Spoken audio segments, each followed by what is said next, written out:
Hey guys, this is Jam of jamonline.ph and welcome back to my channel, and today we're gonna unbox and take a closer look at the newest smartphone from Apple, the Apple iPhone 12 Pro Max. So recently, nilabas na siya sa Pilipinas, and yes, you can get it at stores like Digital Walker, Beyond the Box, Switch, Power Mac Center, and many others. So, if you're planning on getting one, well, right now, medyo mahirap yung stocks as of this recording, but hopefully, as the time goes by, mas madali na makakuha ng stock. So, as you can see in here, it's thinner now yung box because this one doesn't come with charger. That is a very controversial move from Apple. And yes, we do not have a charger in here, pero may konting weight pa rin naman siya because of the smartphone. So, time to unbox this smartphone. So, the one that we got comes in graphite color, and my god, this is the most premium smartphone na nahawakan ko, like, ever. Okay? Most premium smartphone na hawakan ko ever. Inside the box, of course, we got here the sticker from Apple, the guide, and also the card tray. Okay, so nakita nyo na kung meron dito. Now, we also got here another one, the lightning to USB-C connector. But yeah, we wouldn't bother that much dun sa part na yun because we're gonna focus on the smartphone itself. So, time to unbox this one. Time to remove the plastic of this one. So, okay, on na muna natin to smartphone na to. Tingnan natin ano bang mabibigay sa atin ni iPhone 12 Pro Max. So first, we got here a 6.7-inch Super Retina XDR display. There's no 120Hz or 90Hz refresh rate. It is a little bit disappointing because a lot of smartphones are now opting for a better na screen or for a higher refresh rate. But nonetheless, maganda pa rin naman yung nakikita natin dito sa iPhone 12 Pro Max. And if you ask me, I'm pretty happy with the display quality that we're getting in here dito sa iPhone 12 Pro Max. And if you can see in here, yung bezel niya is tama pa rin naman, manipis pa din, and maganda siya tignan. The display of the smartphone is just really good. But what are the main changes aesthetically when it comes to the iPhone 11 Pro Max and the 12 Pro Max?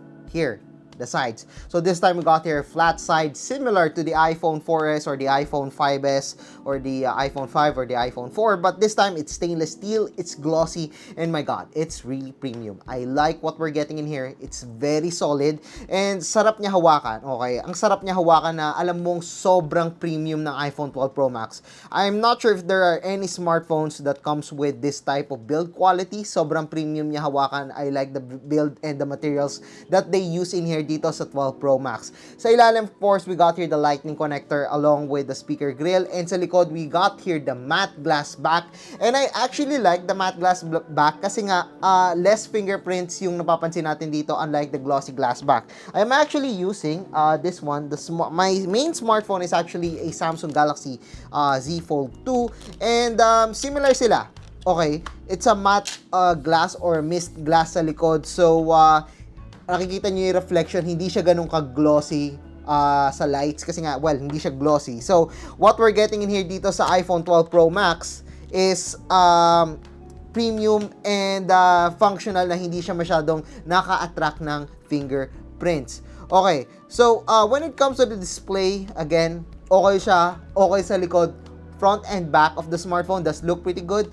And isa sa napansin ko dito is we got here a large na camera.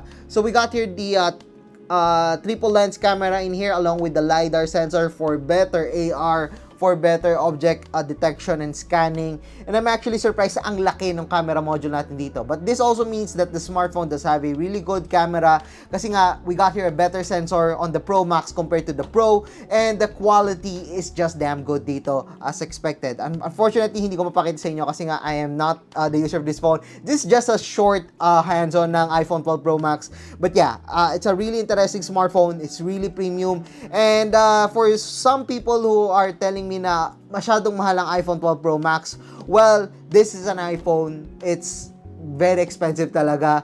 But yeah, you're getting here iOS, which is really smooth. The camera is just amazing. The build quality is just excellent. My favorite probably when it comes to the build quality this 2020. So yeah, guys, that's it dito sa very short hands-on natin. Quick bite natin dito sa Jam Online YouTube channel. So once again, I'm Jam of jamonline.ph. Thank you for watching, and see you guys again sa susunod na video.